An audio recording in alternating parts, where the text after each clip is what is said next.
Right, I've currently got wrap heated grips on, which are basically these.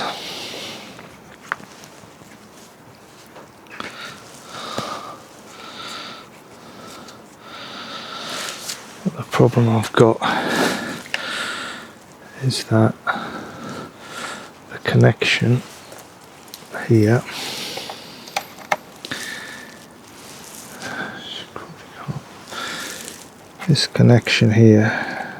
is not working properly, and I have to have it tilted right back, and the problem with that is however bumps it wiggles, moves, and the connection goes off. If I put it in fully like that, it doesn't work, but I think it's a problem with this rather than the plug socket.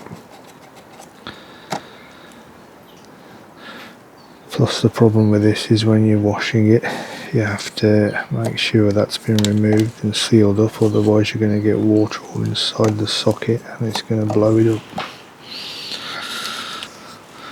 So the plan is to fit proper heated grips.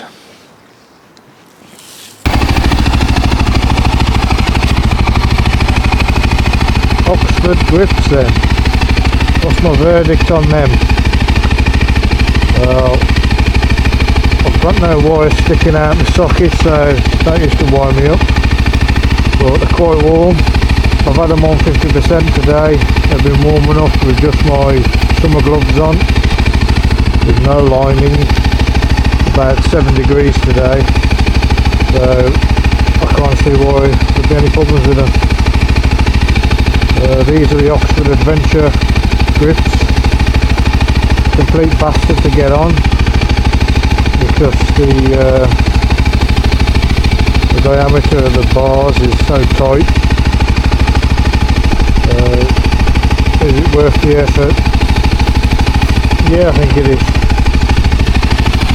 But it was a bit of a pain to get on,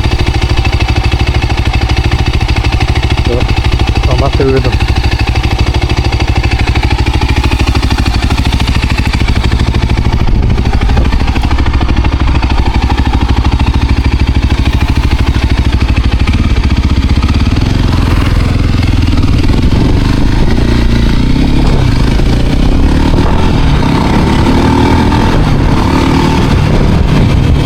Don't forget to like and subscribe to PJ Biking. You know you want to.